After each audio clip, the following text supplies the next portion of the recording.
하이초교회 오신 여러분 예수 이름으로 환영합니다. 주일 12시 반에 계속해서 유튜브 라이브와 함께 동시에 생중계 예배로 드리고 있습니다. 오늘 2020년 마지막 주일입니다. 2021년 교회 표어는 선한 예수님 닮는 교회입니다. 근데 올해 송구영신 예배 오늘 이번 주 금요일이 마지막 금요일이 이제 송구영신인데 이번 올해 송구영신 예배는 모이지 않도록 하겠습니다. 여러 가지 사정상 모이지 않도록 하겠습니다. 닐 아키텍처럴 그룹과 함께 설계 계속해서 진행 중입니다. 뒤에 2021년 달력 있으니까 필요하신 분들은 또 친지나 친구에게 주실 분들은 필요하신 만큼 가져가시면 되겠습니다. 그래서 2020년 비전 동역 선언문으로 지속적으로 삶과 신앙을 점검하시기 바랍니다. 교인 동조 모시면 나오진 사모 이번 주 수요일 날 귀국합니다. 귀국해서 2주 동안 격리한 후에 복귀하도록 하겠습니다. 필라델피아 신앙고백 5번, 6번 함께 읽도록 하겠습니다. 5번 같이 읽겠습니다. 시작. 우리는 하나님의 교회의 증언에 따라 성경에 대한 고귀하고 경건한 존경심을 갖도록 감동되고 이끌림을 받는다. 내용의 거룩함, 교리의 유효성, 문체의 장엄성, 모든 부분들의 일관성, 그리고 전체의 범위 등은 하나님께 영광을 돌리게 한다. 인간 방법의 모든 발견, 그 밖에 다른 것과 비교할 수 없는 탁월성, 그리고 그것의 전체적인 완전성들은 성경이 스스로 하나님의 말씀이라는 것을 충분히 증거한다고 주장할 수 있다. 그러나 그럼에도 불구하고 우리의 완전한 신념과 절대 오류가 없는 진리와 그것의 신적 권위에 대한 확신은 우리의 마음속에서 말씀을 통해서 증거를 주시는 성령의 내적 사역으로부터 온다. 6번 시작. 하나님 자신의 영광과 사람의 구원과 믿음과 삶에 필요한 모든 것들에 관한 하나님의 계획은 성경에 분명히 나타나 있거나 반드시 포함되어 있다. 어느 때를 막론하고 성경에는 새로운 성령의 계시나 사람들의 전통들이 첨가되어서는 안 된다. 그럼에도 불구하고 우리는 말씀 속에 계시된 것들을 이해하기 위해 하나님의 영의 내적 조명이 필요하다는 것을 인식하고 있다. 그리고 또한 하나님께 대한 경배와 교회의 통치와 일상적인 인간 행위와 사회의 여러 대해서도 여러 환경이 있다는 것도 인식하고 있다. 이것들은 언제나 지켜져야 할 말씀의 일반적인 규칙들에 따라서 자연의 빛과 신자들의 분별력을 통해 정해져야 한다. 계속해서 성경에 대해서 침례교 신앙 고백이 성경을 어떻게 다루고 있는가에 대해서 쭉 살펴보고 있습니다. 성경은 무흠하고 흠이 없다는 것, 그리고 그 성경은 완벽하다는 것이 침례교회의 고백입니다. 계속해서 기도 제목 가지고 기도해 주시기 바랍니다. 다 함께 일어나셔서 부르신 곳에서 찬양하시면서 예배 시작하도록 하겠습니다.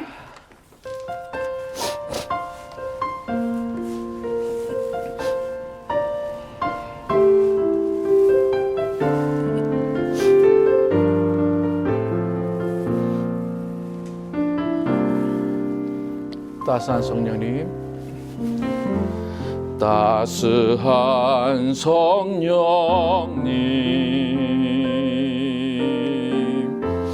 마음으로 보내 내 몸을 감싸며 주어지는 평안함, 만족감을 느끼네.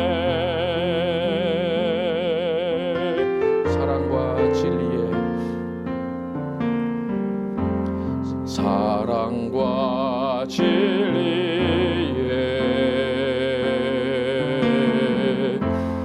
한 줄기 빛 보내 내 몸을 감싸며 주어지는 평안함, 그 사랑을 느끼네. 부르신 곳에서 나는 예배하네. 어떤 상황에도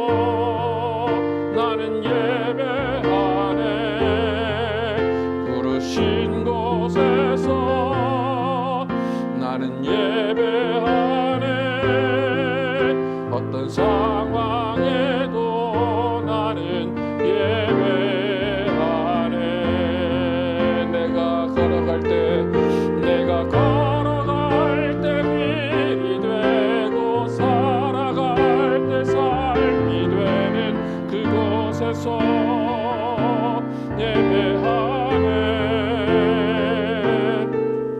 내가 걸어갈 때 길이 되고 살아갈 때 삶이 되는 그곳에서 예배하네.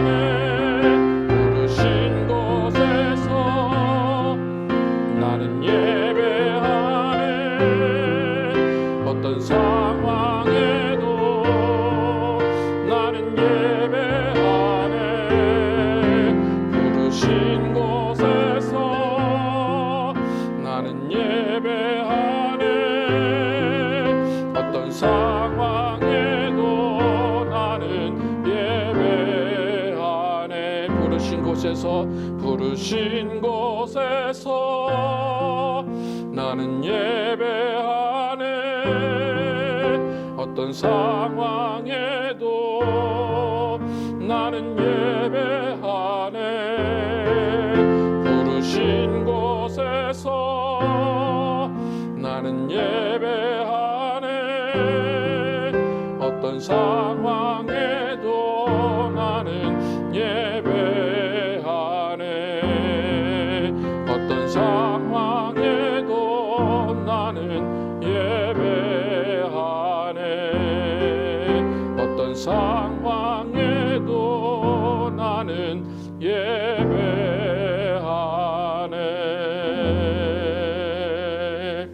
하나님 감사합니다.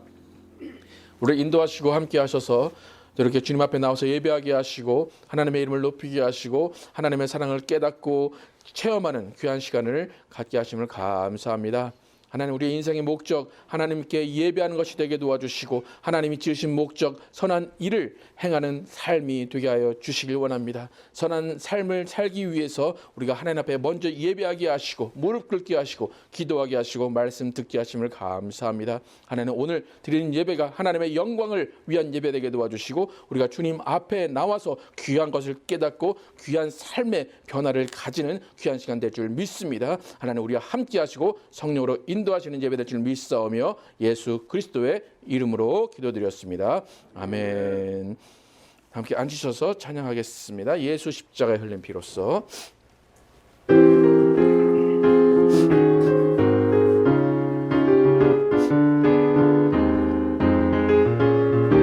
예수 십자가.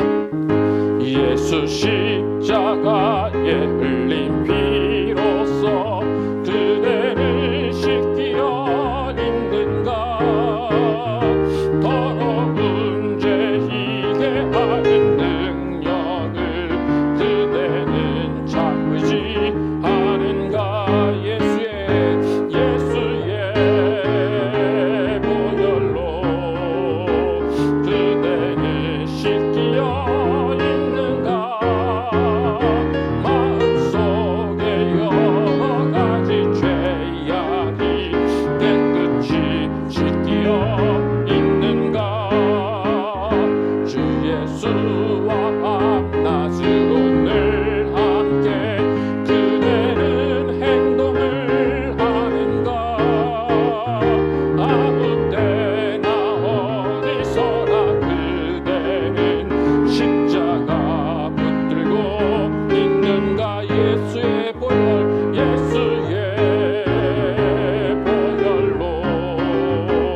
그대는 씻기어 있는가. 마음속에 여러 가지 죄악이 깨끗이 씻기어 있는가. 주님 예수 다시 올 때 그대는 영접할 예복이 있는가. 그대 몸은 거룩한 곳 천국에 들어갈 준비가 됐는가. 예수의 보혈, 예수의 더러운 예복을 주 앞에 지금 다 벗어 샘물같이 솟아나는 보혈로 눈보다 더 시스 예수의 보혈로 예수의 보혈로 그대는 씻기어 있는가 마음속에 여러 가지 죄악이 깨끗이 씻기어 있는가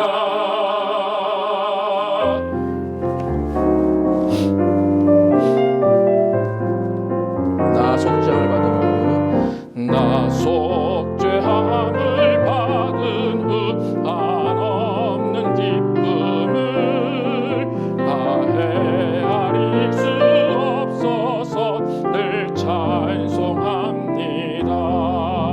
나 속죄받은 후 주를 찬미하겠네. 나 속죄받은 후 주의 이름 찬미하겠네. 나 속죄함을 받은 후 내 마음이 새로워 주 뜻을 준행하면서 죄 길을 버리네. 나 속죄받은 후 주를 찬미하겠네. 나 속죄받은 후 주의 이름 찬미하겠네. 나 속죄함을 받은 후 성령이 오셔서 하나님 자녀 된 것을 곧 증언합니다. 나 속죄받은 후 주를 찬미하겠네. 나 속죄받은 후 주의 이름 찬미하겠네. 나 속죄함을 받은 후 보혈의 공로로 내 주의 은혜 입으니 늘 평안합니다. 나 속죄받은 후 주를 찬미하겠네. 나 속죄받은 후 주의 이름 찬미하겠네. 나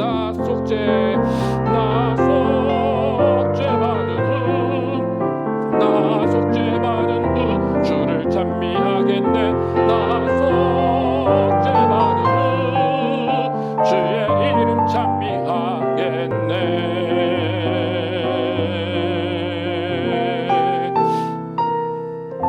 복을 위해서 기도하겠습니다. 하나님 감사합니다. 오늘 함께 하나님 앞에 나오면서 더 빈손으로 나오지 않고 주님 앞에 예물 드린 손길들 기억하여 주시길 원합니다. 하나님께서 온전히 믿음으로 구별하라고 하신 또 11조 드린 손길을 기억하시고 정말 주님께서 그 가정과 그 모든 자손과 그 모든 일들을 붙잡아 주시고 지켜 주시길 원합니다. 또 주일 헌금과 감사 헌금과 여러 가지 모양으로 드리는 모든 헌금들이 또 주님의 나라가 확장되는 거룩한 일에만 쓰이게 도와주시고 우리 모두가 재물을 통하여서 또 주님께 영광을 돌리게 도와주시고 아직까지도 굶고 있고 또 가지지 못한 자들을 위해서 나누어주며 베푸는 삶을 사는 우리 모두가 되게 하여 주시길 원합니다. 하나님께서 함께 하시고 인도하시는 예배 드릴 줄 믿사오며 예수 그리스도의 이름으로 축복하며 기도드렸습니다. 아멘. 여호와께 돌아가자 찬양하겠습니다.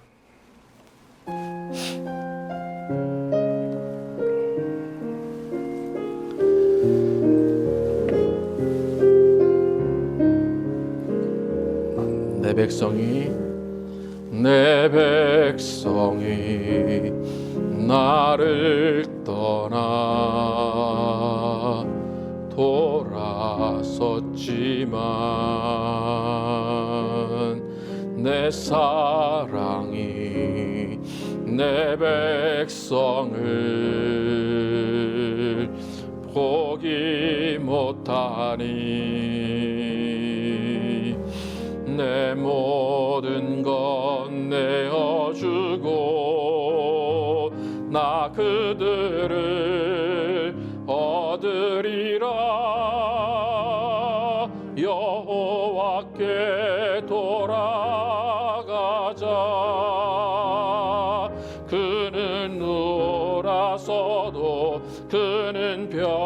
변치 않네. 여호와께 돌아가자.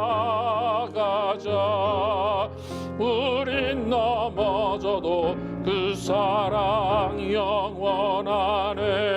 사랑은 오래 참고 자신을 내어주네.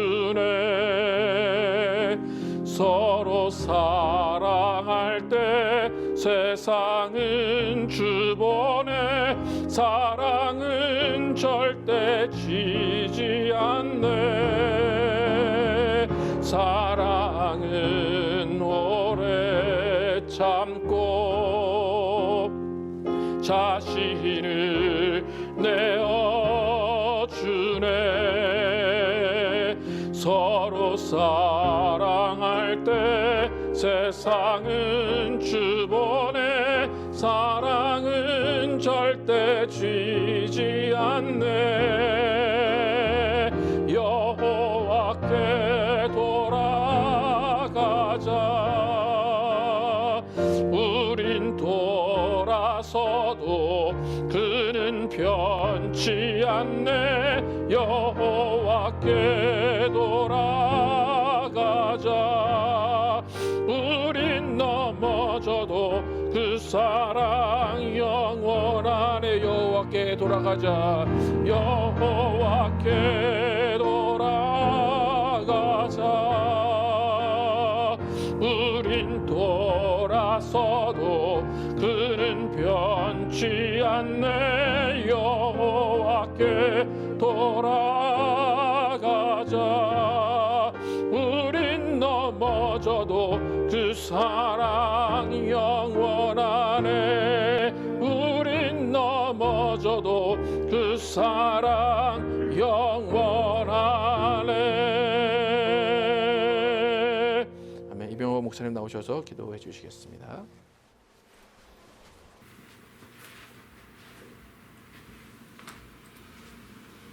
다 함께 기도하겠습니다. 지극히 높은 곳에서는 하나님께 영광이요 땅에서는 하나님이 기뻐하신 사람들 중에 평화로다. 아멘. 만유의 창조자시며 주인이신 전능하신 하나님 아버지, 2020년 마지막 주일도 저희들을 부르셔서 예배를 드리게 하여 주시니 감사합니다. 영원하신 사랑의 은혜로 우리를 인도하여 주시고 세상의 수많은 도전 가운데도 지켜주시며 특히 여러 많은 질병들은 물론이요 혹독한 코로나 바이러스의 창궐로 인해 거의 2020년 대부분의 우리의 많은 일상들이 혼란 속에 빠져 있음에도 이렇게 저희들을 강건하게 지켜주심에 감사를 드립니다. 하오나 저희들의 지난 삶들을 되돌아볼 때 주님의 제자로서의 삶에 너무도 부족하였으며 하나님이 명하신 온전한 삶을 살지 못했음을 고백하오며 용서를 구하오니 하나님 용서하여 주시옵소서. 특히 내가 주인되어 살아가면서 하나님 아버지의 선하신 인도하심을 온전히 받아들이지 못하고 일신의 편안함과 변명만을 추구하는 것이 가득하오니 용서하여 주시고 오직 하나님과 예수님의 뜻을 먼저 생각하며 살아가도록 성령님이시여 우리를 인도하여 주시옵소서. 특별히 코로나로 인해 우리가 하나님을 섬기며 예배드리는 삶의 형식도 도전을 받고 있으며 마치 하나님이 우리와 다른 세상의 신호로 생각이 될지도 모르는 무감각한 삶의 현장에서 결국 우리 피조물들이 오직 창조주이신 하나님만을 진정과 신령으로 섬기며 온전한 관계가 되도록 인도하여 주시옵소서. 이를 위해 저희 인간들에게 지혜를 주셔서 이제는 코로나 백신을 조치하도록 허락하심에 감사를 드립니다. 하루속히 이러한 백신들의 효과를 통하여 우리가 살고 있는 이 세상이 하나님이 창조하신 아름다운 본래의 모습대로 제 기능을 이루고 하나님의 사랑 속에 성도의 복음 증거와 온전한 교제가 이루어지게 하여 주시옵소서. 또한 저희 하이치교회를 사랑하셔서 2020년 성전 건축을 위한 힘찬 발걸음을 인도하셔서 성지를 구입하고 건축을 위한 설계와 지질 검사를 마치게 하시고 이젠 전기 및 배관 설계가 진행되게 하여 주심에 감사를 드립니다. 그러하오니 이제는 온전한 설계를 마무리하는 것은 물론이요 진실한 동역자들을 세워주셔서 합당한 시공사와 시청의 허가와 건축이 진행되고 재정적인 절차들이 주님 뜻대로 인도하여 주시옵소서. 이를 위해 헌신적인 기도와 물질로 후원하는 한국의 베델비전 선교센터 천인숙 목사님, 김인수 목사님과 그 성도들을 축복하여 주시옵소서. 더불어 우리가 살고 있는 이 땅 미국과 우리의 본향인 한국의 모든 정치 질서가 주님의 통치하에 순종하게 하여 주셔서 이 한국과 미국을 통하여 선교의 대열이 더 강력하게 세워지고 하나님만을 찬양하고 영광을 올리는 세상이 되도록 저희들의 기도가 쉬지 않고 넘쳐나도록 함께하여 주시옵소서. 2021년 하이치 교회에 선한 예수님 닮은 교회라는 표어를 주시고 오늘 디도서 1장의 말씀으로 교회는 선한 일을 위해 변화받는 곳입니다라는 주제로 설교하시는 김정현 목사님께 성령님이 주장하여 주시고 역사하심을 통해 저희들이 삶이 온전한 교회의 멤버로서 2021년도에는 더 충성된 청지기로서 세상의 본이 되게 하여 주시옵소서. 그리고 이렇게 한미 시온교에서 예배를 드리게 하여 주심에 감사드리며 이 교회의 목사님과 성도들도 축복하여 주시옵소서. 또한 교회 지체들의 봉사와 물질 등의 섬김을 기억하여 주시고 특히 온라인 예배를 참여하는 성도들이 있사오니 이들도 똑같이 하나님의 기쁜 사랑하로 어루만져 주시고 아픈 가족들에게 치료의 강선을 부으셔서 강건하게 하시옵소서. 이 모든 말씀 우리 주 예수님의 이름으로 기도합니다. 아멘. 하늘에 계신 우리 아버지여 이름이 거룩히 여김을 받으시오며 나라의 몹시며 뜻이 하늘에서 이루어진 것 같이 땅에서도 이루어지이다. 오늘날 우리에게 일용할 양식을 주옵시고 우리가 우리에게 죄 지은 자를 사하여 준 것 같이 우리의 죄를 사하여 주옵시고 우리를 시험에 들지 말게 하옵시며 다만 악에서 구하옵소서. 나라와 권세와 영광이 아버지께 영원히 있사옵나이다. 아멘. 오늘 우리에게 주신 말씀 디도서 1장 10절에서 16절 말씀입니다. 디도서 1장 10절에서 16절 말씀입니다. 제가 먼저 읽고 교독해서 읽겠습니다. 시작. 같이 읽겠습니다. 시작. 불순종하고 헛된 말을 하며 속이는 자가 많은 중 할례파 가운데 특히 그러하니 그들의 입을 막으라. 이런 자들이 더러운 이득을 취하려고 마땅하지 아니한 것을 가르쳐 가정들을 온통 무너뜨리는도다. 그레데인 중에 어떤 선지자가 말하되 그레데인들은 항상 거짓말쟁이며 악한 짐승이며 배만 위하는 게으름뱅이라 하니 이 증언이 참되도다. 그러므로 내가 그들을 엄히 꾸짖으라. 이는 그들로 하여금 믿음을 온전하게 하고 유대인의 허탄한 이야기와 진리를 배반하는 사람들의 명령을 따르지 않게 하려 함이라. 깨끗한 자들에게는 모든 것이 깨끗하나 더럽고 믿지 아니하는 자들에게는 아무것도 깨끗한 것이 없고 오직 그들의 마음과 양심이 더러운지라. 그들이 하나님을 시인하나 행위로는 부인하니 가증한 자요 복종하지 아니하는 자요 모든 선한 일을 버리는 자니라. 아멘. 오늘 교회는 선한 일을 위해 변화받는 곳입니다 라는 제목으로 오늘 나누겠습니다. 2020년 한 해 우리가 동역이 아름다운 교회라는 표로 한 해를 지내왔습니다. 동역이 아름답다라는 것은 뭐 닥달하거나 겁주거나 협박하지 않아도 각자가 맡은 바 자리에서 소명과 사명을 위해서 교회와 가정에서 또 삶의 터전에서 자신의 일을 묵묵히 감당하는 것, 그것이 동역입니다. 그러니까 저희가 지금 코로나로 인해서 예배당을 원래 사용하던 예배당을 사용하지 못한 지도 거의 9개월이 다 되어 갑니다. 또 이제 해가 바뀌는데 빨리 이제 복귀를 하려고 하는데 아직 잘 모르겠습니다. 그런 상황에서도 이렇게 지치지 않고 큰 변화 없이 교회가 뭐 다툼도 없고 또 갈라짐도 없이 지금까지 오게 하신 것은 하나님의 은혜이고 감사할 제목인 줄로 믿습니다. 달력을 받으신 분들은 또 아시겠지만 또 오늘 주보에도 나왔지만 내년의 표어는 선한 예수님 닮은 교회입니다. 선한 예수님 닮은 교회. 그래서 오늘 설교를 제가 준비하면서 작년 표와 새 표를 잇는 설교를 준비해야 되겠다라고 생각을 하고 또 디도서의 내용도 그러한 것이기 때문에 오늘 설교는 올해 설교와 내년의 그 표와 내년의 표를 잇는 설교라고 생각하시고 들으시면 되겠습니다. 동역이라는 것은 내 목표를 이루는 것이 아닙니다. 내 열심을 가지고 하는 것이 아닙니다. 오히려 나 자신을 부인하고 교회와 삶의 자리에서 자신의 몸을 쳐서 복종하면서 내 삶을 하나님이 원하시는 살아있는 제물로 드리는 것이 우리가 원하고 우리가 지켜내야 하는 동역입니다. 그래서 하나님이 우리 가운데 주신 사명, 소명을 감당하면서 예수님이 행위를 심판하러 오실 때까지 우리는 우리 자신을 쳐서 복종하게 하는 것이 동역입니다. 그러니까 동역이라는 것은 절대로 교회 안에서만의 열심을 의미하지 않습니다. 어쩌면 교회 안에서의 열심은 정말 기본적이고 어쩌면 동역의 마지막 순위일지도 모릅니다. 우린 주위에서 많은 사람들이 교회 가운데 생활을 하다가 실망하고 또 지치고 낙심해서 교회를 떠나거나 주저앉아 있는 사람들이 많이 있음을 보게 됩니다.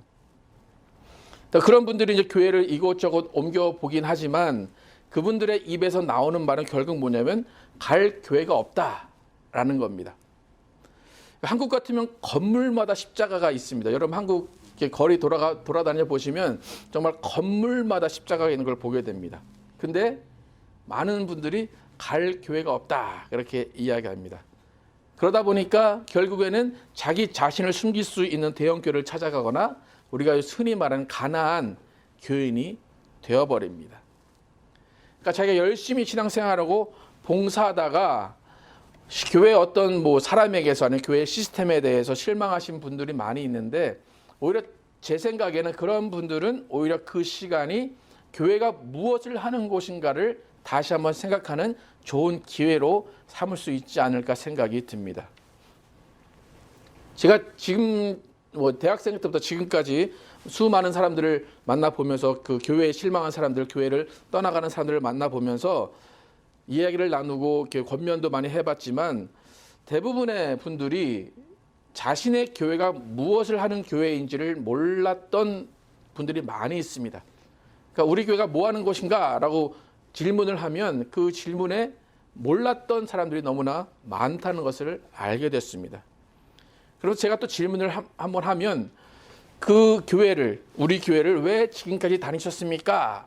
라고 물어보면 여러 가지 대답이 있지만 대부분은 그 교회의 어떤 주일학교의 시스템이나 아니면 가장 또 중요한 부분은 목사님의 설교가 좋아서 아니면 어떤 사람들이 좋아서 어떤 집사가 좋아서 어떤 자신의 필요를 채워주는 곳이었기 때문에 그 교회를 다녔다. 그렇게 이야기를 합니다.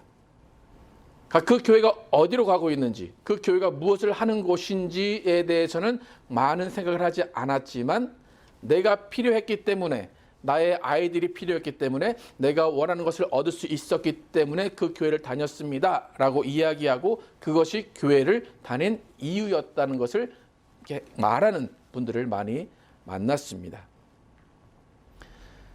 조금 전에 제가 교회에게 실망하신 분들, 교회에게 상처를 받으신 분들이 교회는 무엇을 하는 것인가? 라는 질문을 다시 한번 해야 된다고 말씀을 드렸는데 여러분은 어떻게 생각하십니까? 교회는 뭘 하는 곳입니까?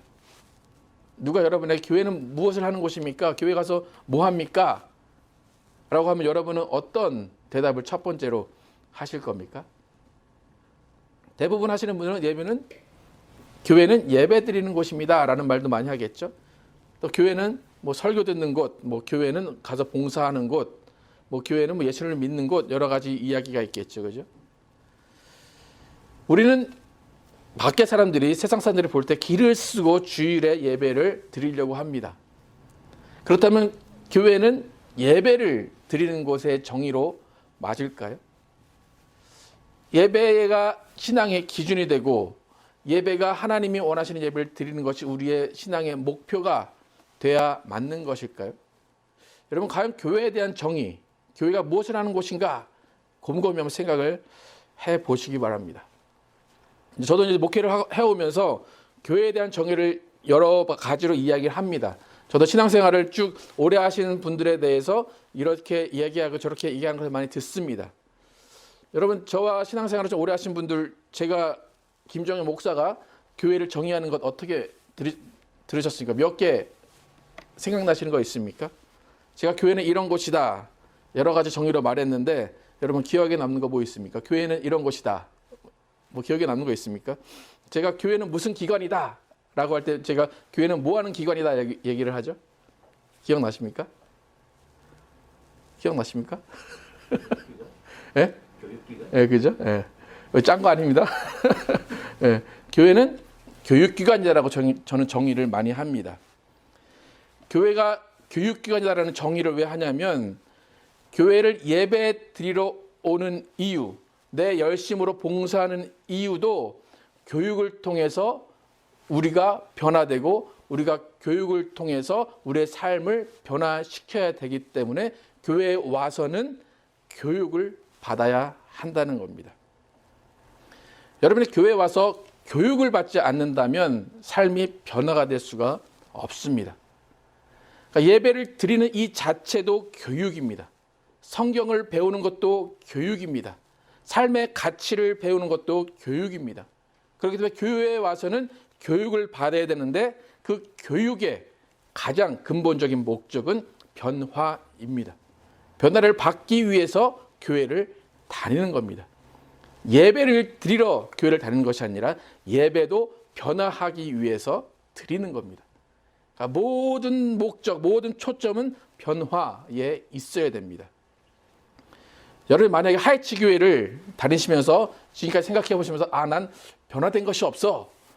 그럼 여러분 교회를 잘못 선택을 하신 겁니다. 또 여러분 하이츠 교회를 다니면서 내 신앙은 100% 지금까지 옳았어. 그러니까 하이츠 교회에서 원하는 것, 하이츠 교회에서 변화하라고 하는 것 나는 안 해도 돼. 내 신앙은 100% 옳아라고 하시면 여러분 또한 하이츠 교회를 잘못 선택을 하신 겁니다. 그러니까 제가 이제 교회를 쭉 처음부터 개척을 하고 3, 4년 지날 때 제2의 개척을 한다라고 하면서 설교 방향을 바꾸기 시작했습니다. 그리고 사역의 방향도 바꾸고 또 목회 철학도 제가 원래 기도했던 방향으로 바꾸기 시작했습니다. 근데 이제 그 당시에 이제 열심히 신앙생활을 하시던 분들께서 이제 조금씩 불만을 가지기 시작합니다. 왜냐하면 제가 변화되는 모습을 보셨기 때문입니다. 그래서 저에게 하시는 말이 뭐냐면 목사가 변해도 됩니까? 그렇게 말씀을 하시는 거예요. 그게 무슨 의미냐면 그 전에 3, 4년의 신앙은 그냥 제가 설교 스타일이나 모든 방식을 그분들에게 맞춰드렸어요. 맞춰드리고 이제 그것이 옳은 방향입니다라고 그냥 계속해서 함께 갔습니다. 그런데 그러다가 보니까 이것은 교회의 방향, 교회가 올바르게 가야 하는 그 변화의 초점에서 볼 때 이것은 아니다. 왜냐하면 변화가 없었기 때문에. 그래서 이 방향은 아니다라는 생각을 가지고 교회의 모든 방침, 모든 정감부터 해서 모든 것을 바꿨습니다. 그러면서 그 상황 가운데 목회의 방침과 교회의 방향을 바꾸니까 대번 돌아오는 말이 목사가 변해도 됩니까? 그 말이에요. 그래서 제가 한 대답은 뭘까요? 교인이 변하지 않으니까 목사도 변해야죠 라고 하는 말밖에 할 수가 없었습니다. 여러분 바울이 나는 날마다 죽노라 이야기합니다. 여러분이 날마다 죽노라 이 이야기를 어떻게 이해하십니까? 날마다 기도하고 날마다 말씀 보고 날마다 회개한다라는 그것으로 여러분 정의하십니까? 날마다 죽노라 이것은 날마다 행실이 변했다는 겁니다. 기도도 행실이 변하기 위해서 하는 것이고 말씀도 행위가 변하기 위해서 말씀을 읽는 겁니다.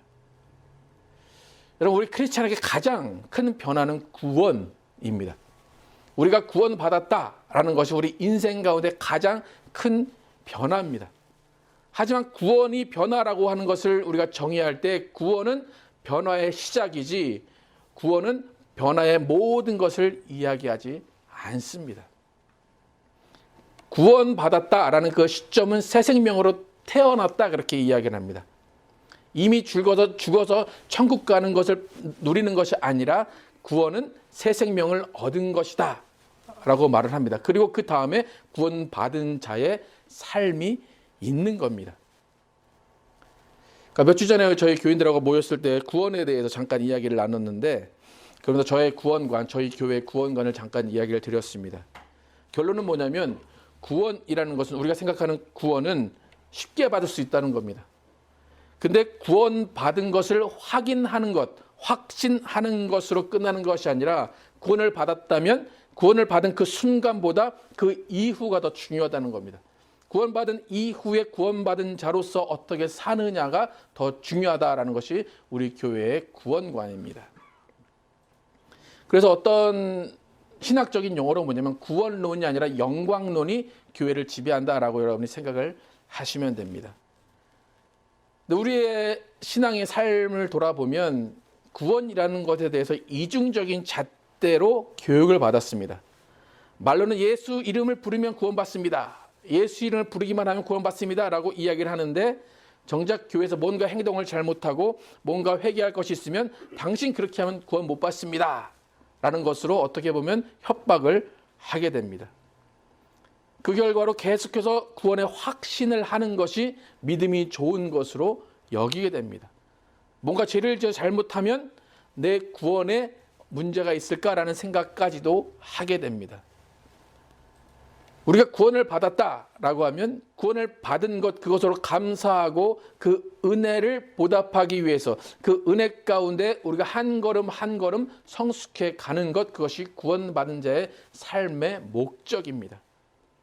그러니까 구원받은 자가 선을 행하는 것, 그것으로 계속해서 성숙해 가야지만 구원받은 자의 의미가 바로 서 있는 겁니다.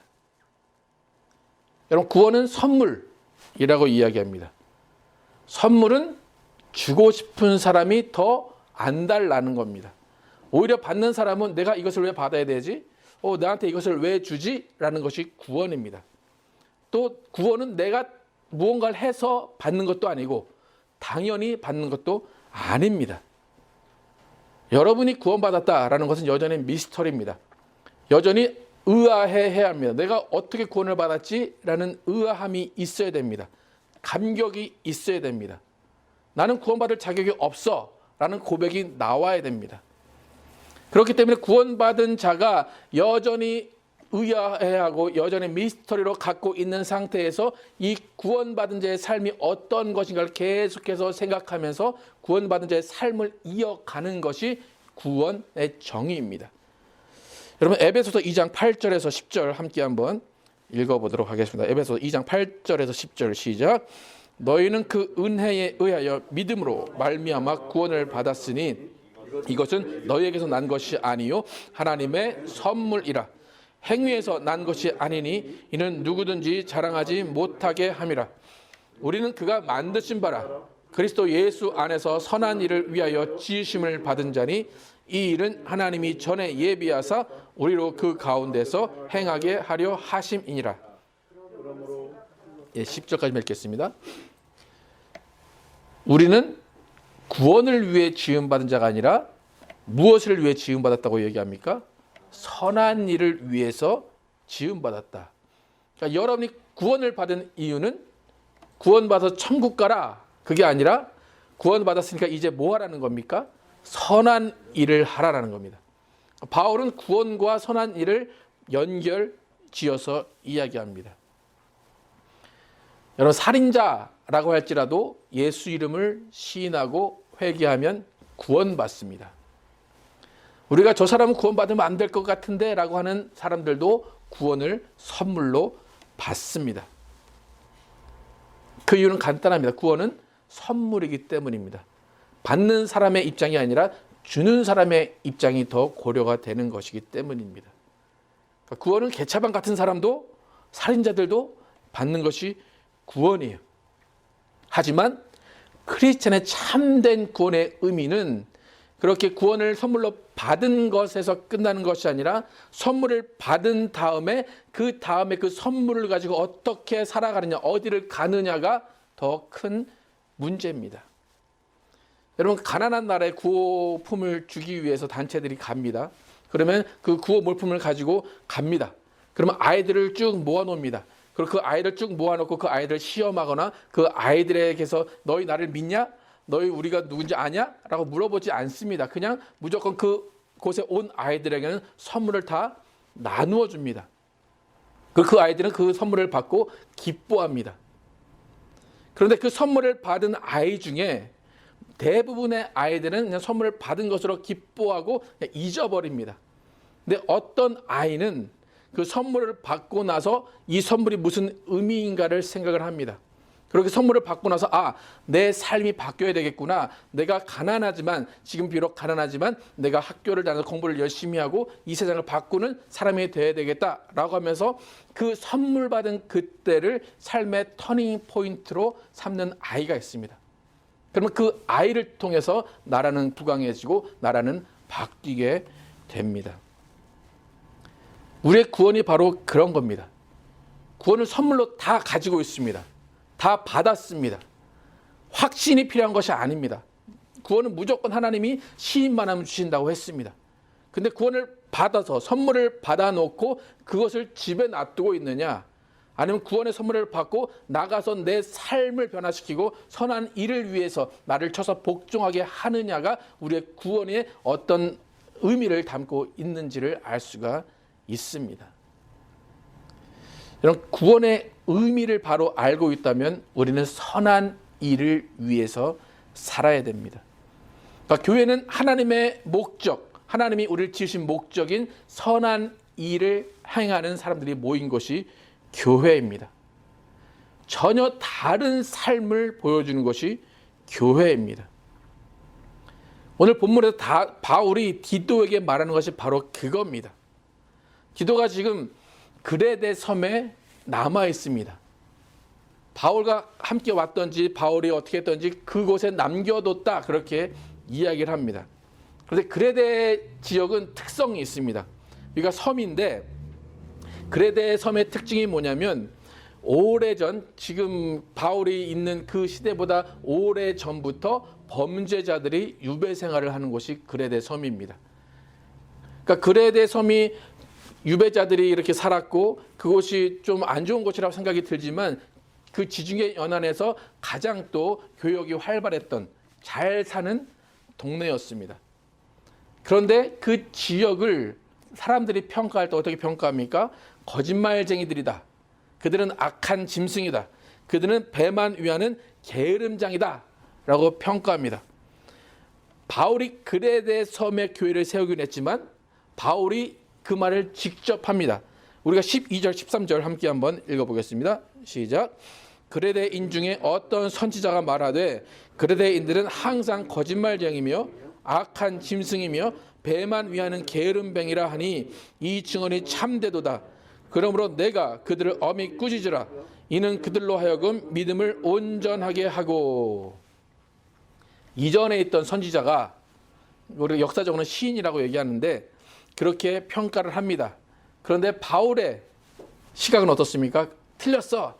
아니야, 그래도 사람들 괜찮은 사람들이야. 너희가 몰라서 그래. 그렇습니까? 아니면 어떻습니까? 바울의 평가는 어떻습니까? 그 증언이 참되도다. 그들은 배만 부르는 사람이고 악한 짐승이고 그들은 거짓말쟁인 것 100% 맞는 말이다. 그렇게 디도에게 이야기합니다. 그레데 섬은 정말 살기 좋은 곳입니다. 자원이 풍부하고 지중해 무역의 중심지였고 문명이 발달했고 모든 것을 누릴 수 있는 곳입니다. 그런데 그레데 사람들에 대한 평가는 최악입니다. 그래서 이 그레데 지역의 디도는 특수 목회를 하는 겁니다. 일반적인 사람들이 아니라는 겁니다. 일반적인 배경의 사람들이 아니라는 겁니다. 우리가 살고 있는 이 지역도 한번 생각을 해보시기 바랍니다. 킬린이라는 이 지역이 목회자들 사이에서는 특수 목회 지역이다, 그렇게 이야기를 합니다.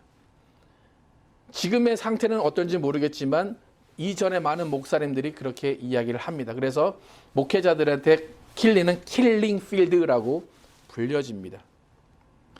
근데 잘 보면 킬리는 미국에서 어느 도시보다 살기 좋은 도시라고 저는 생각이 듭니다. 돈 걱정하는 사람 그렇게 많지 않습니다. 집 걱정하는 사람 많지 않습니다. 기름값 걱정하는 사람 많지 않습니다. 정부에서 나오는 돈으로 살아가는 사람들이 많기 때문에 코로나같이 이렇게 어려운 시기에도 많이 그렇게 흔들림이 없는 곳이 킬린 지역입니다. 안정적으로 살 수가 있습니다. 그런데 왜 목회자들 사이에서는 이곳은 피해야 되는 곳이 되었나라는 것입니다. 여러분, 우리도 지금 킬린 사람이기 때문에 킬린을 놓고 하면 우리도 같이 욕을 먹는 겁니다. 그죠? 근데 킬린이라는 곳이 왜 킬링 필드가 되었느냐라는 겁니다. 이곳의 평가가 어떻느냐는 겁니다. 바울이 지금 디도를 그곳에 남겨뒀다라는 것은 디도에게 어떤 미션을 준 겁니다. 네가 그곳에 할 일이 있다라는 겁니다. 그리고 디도는 지금 젊은 목회자입니다. 경험이 없습니다. 그런데 그에게 첫 번째 주어진 그 미션이 뭐였습니까? 저번 주에 장로를 세우는 겁니다. 감독을 세우는 겁니다. 젊은 목회 초보자에게 장로를 세워라. 그리고 그 감독을 세워라. 그런데 그 감독과 장로는 그레데 사람 중에 세워야 됩니다. 그래서 바울이 디도에게 가르쳐준 방법, 네가 장로를 세우고 감독을 세우고 네가 그 사람들의 온전한 믿음을 변화시키기 위해서 해야 되는 일이 뭐냐라고 했을 때 바울이 제시한 방법, 바울이 이런 방법을 사용해라. 어떤 방법을 제시했습니까? 13절에 뭐라고 합니까? 꾸짖으라 그럽니다. 엄히 꾸짖으라 그럽니다. 성경 표현으로는 날카롭게 꾸짖으라 그렇게 이야기합니다. 바울이 이렇게 썼다고 디도가 꾸짖었을까요? 아니면 그냥 어떻게 했을까요? 제가 볼 땐 꾸짖었어도 그 사람들은 콧방귀만 꼈을 겁니다. 어린 놈의 자식이 지금 와가지고 네가 뭘 안다고? 인생 살아보지도 않고 네가 뭘 안다고? 네가 나만큼 살아봤어? 아마 그런 이야기를 들었을 겁니다. 여러분 잘 보시죠. 바울은 목회자입니다. 바울은 목회의 선배로서 누구보다 사랑을 많이 베푼 사람입니다.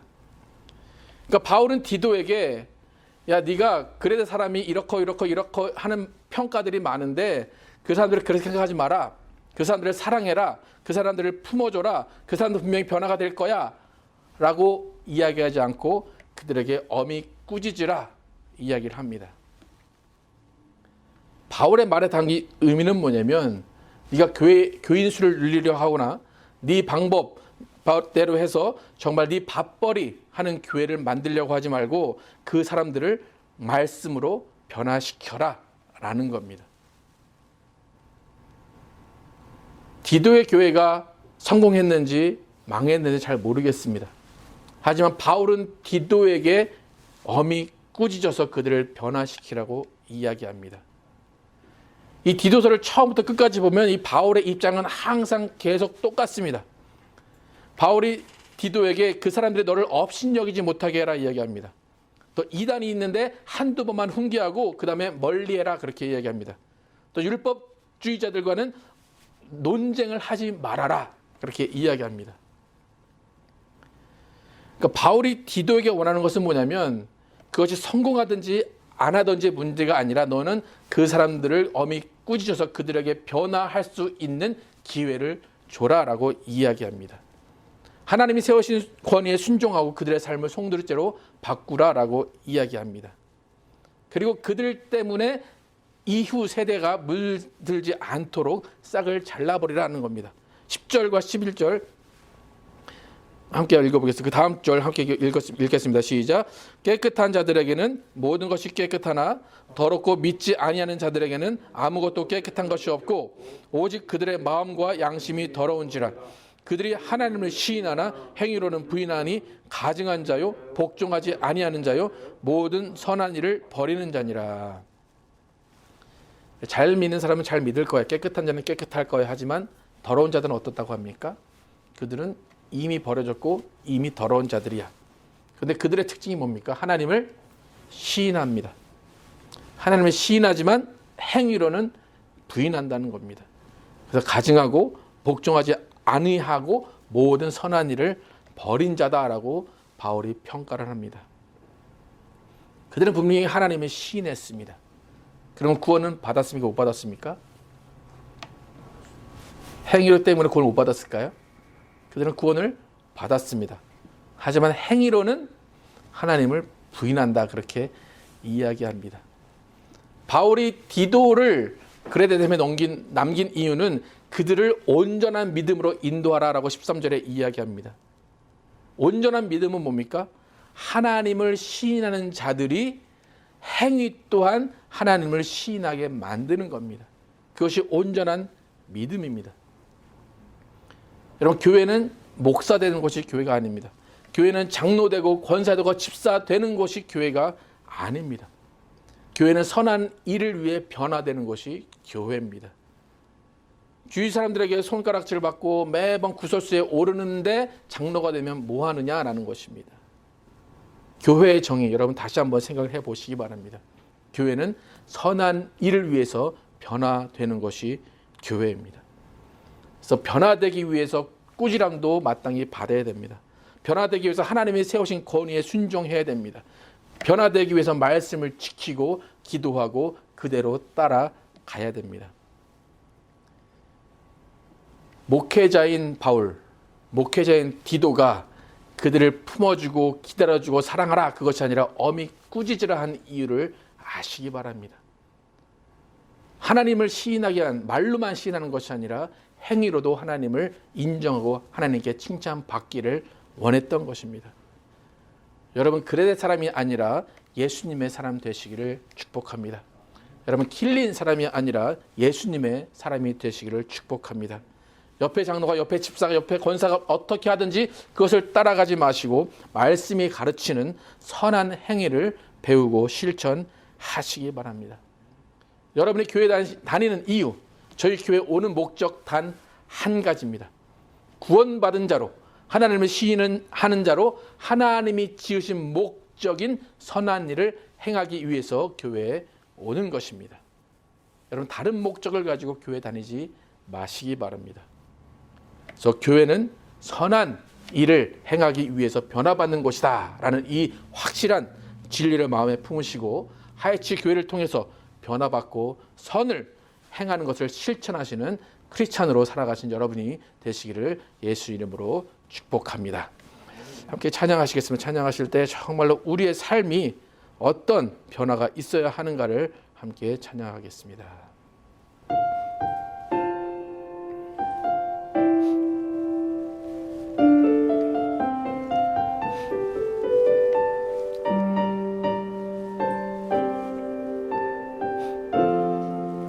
나 주님의 기쁨 되기 원하네. 나 주님의 기쁨 되기 원하네. 내 마음을 새롭게 하소서. 새 부대가 되게 하여 주사. 주님의 빛 비추게 하소서. 내가 원하는 한 가지, 주님의 기쁨이 되는 것. 내가 원하는 한 가지, 주님의 기쁨이 되는 것. 겸손히 내 마음 드립니다. 나의 모든 것 받으소서. 나의 마음 깨끗게 씻어주사. 주의 길로 행하게 하소서. 내가 원하는 한 가지,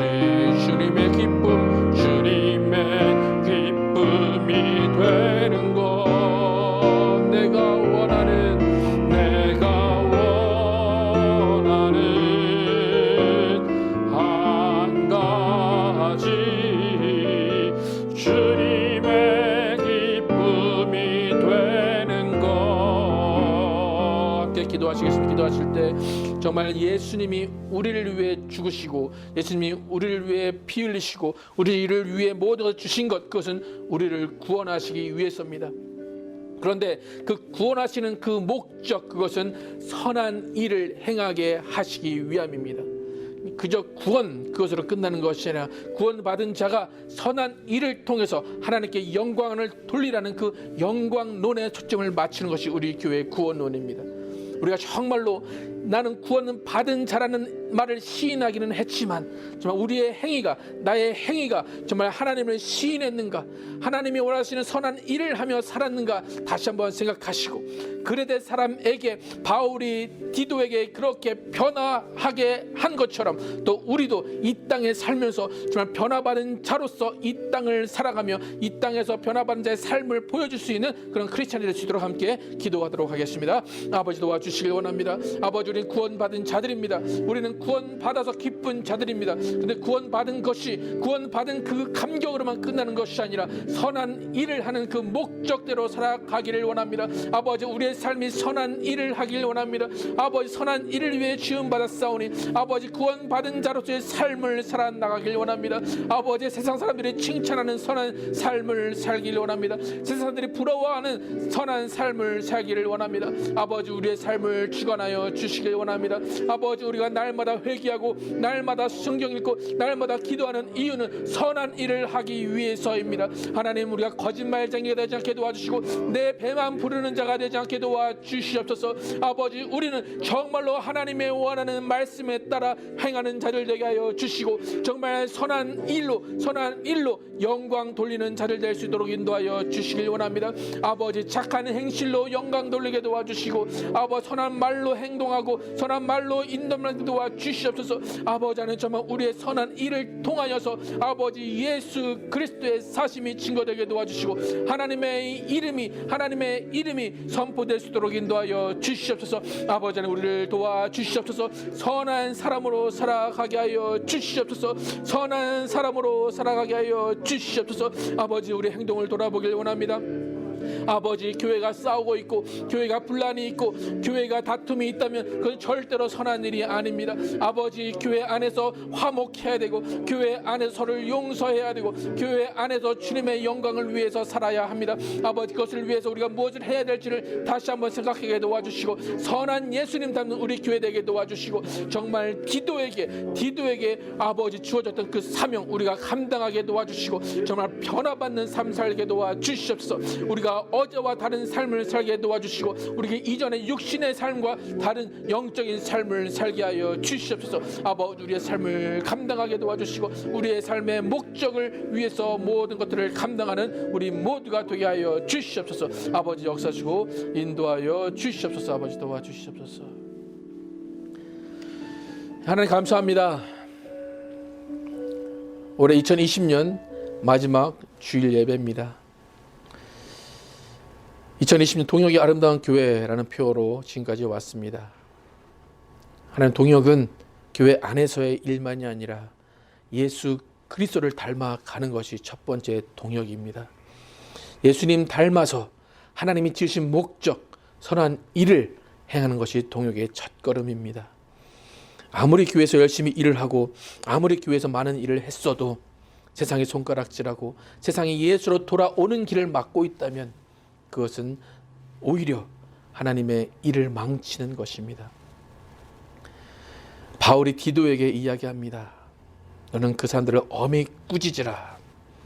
그것은 바울이 그 그레데 사람들을 미워서 하는 것이 아니라 그 사람들이 변화되어야 하기 때문입니다. 그들은 율법을 많이 알고 있었고 그들은 부유했고 그들은 부족한 것이 없었습니다. 하지만 그들은 악한 짐승이라는 말을 들었고 거짓말쟁이라는 말을 들었고 자기 배만 불린다는 말을 들었습니다. 바울은 그 말을 듣는 것을 원치 않았던 것입니다. 그런데 그 방법은 사랑이나 품어주는 것이나 기다리는 것이 아니라 오히려 엄히 꾸짖는 것이었습니다. 하나님, 그레데 사람 중에 얼마나 많은 사람이 변했을 것입니까? 혹시 한 사람이라도 변했을지 우리는 알지 못합니다. 하지만 바울은 포기하지 않았습니다.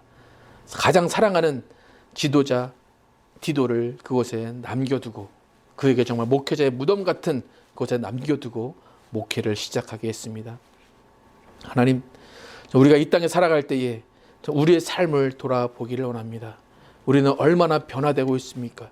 우리는 교회 안에 들어와서 얼마나 변화되고 있습니까? 내 이전의 신앙을 얼마나 돌아보며 내 이전의 신앙이 잘못된 것이 있는가를 얼마나 살펴보고 있습니까? 하나님, 정말 교회는 목사가 되러, 장로가 되러, 권사가 되러, 집사가 되러 온 것이 아니라 변화받기 위해 온 것입니다. 하나님, 우리는 변화된 삶을 교회 안에서 보여주기를 원합니다. 변화된 삶을 세상에 보여주는 것이 교회가 되기를 원합니다. 그것이 구원의 목적임을 잊지 않기를 원합니다. 하나님, 구원의 목적에 맞는 삶을 사는 우리 하이츠 교인들 되기를 원합니다.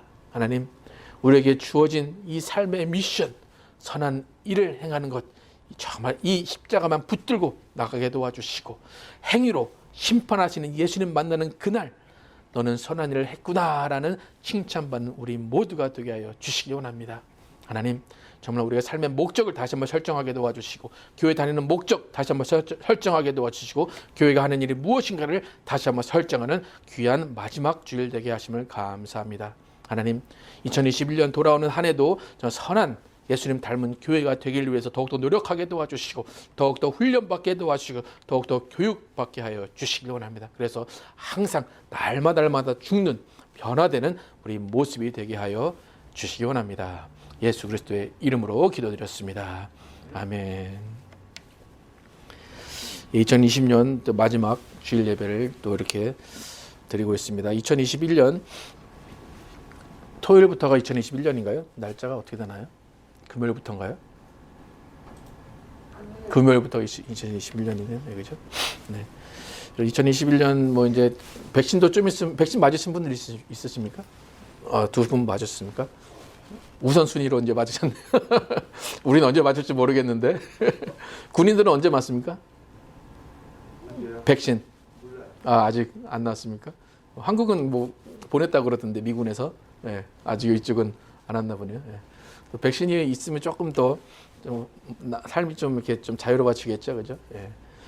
근데 백신이 끝내는 것이라 하나님이 끝내셔야 끝나는 겁니다. 그러니까 우리가 백신은 또 하나님이 개발해 주시는 거니까 감사하겠지만 오직 하나님께 또 의지하고 하나님을 찾는 2021년 되기를 축복합니다. 다 함께 일어나셔서 나로부터 시작들이 찬양하시고 예배 마치도록 하겠습니다. 박수하면서 하겠습니다. 저 높은 하늘 위로 저 높은 하늘 위로 밝은 태양 떠오르듯이 난 주저앉지 않으리 난 주저앉지 않으리 어떤 어려움에도 주의 길을 선택하리 이 가운데로 걸으리 주님을 크게 보는 주님을 크게 보는 믿음 가지고 세상에 나타내리라 놀라운 주의 사랑을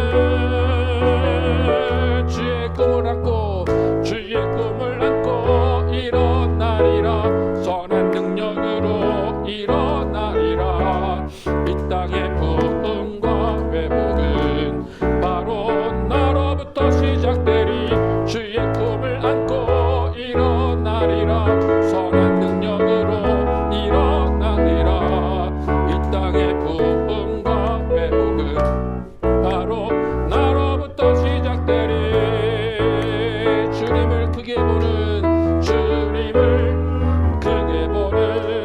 믿음 가지고 세상에 나타내리라 놀라운 주의 사랑을 주의 꿈을 안고 일어나리라 선한 능력으로 일어나리라 이 땅의 부흥과 회복은 바로 나로부터 시작되리 주의 꿈을 안고 일어나리라 선한 능력으로 일어나리라 이 땅의 부흥과 회복은 바로 나로부터 시작되리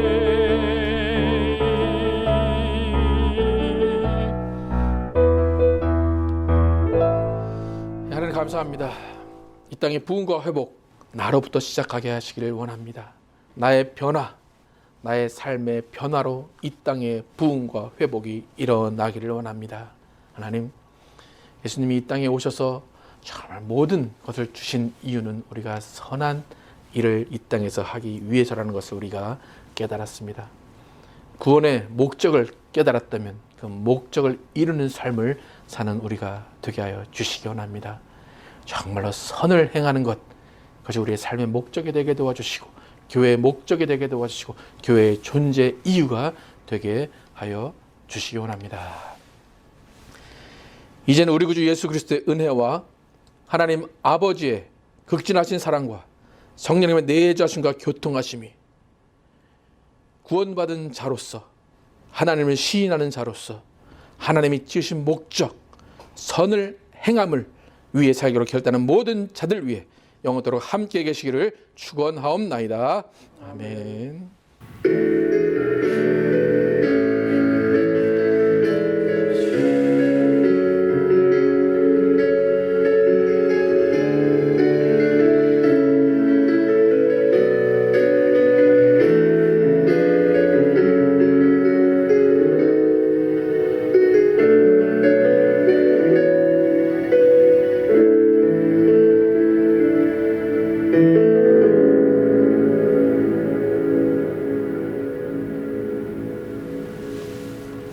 감사합니다.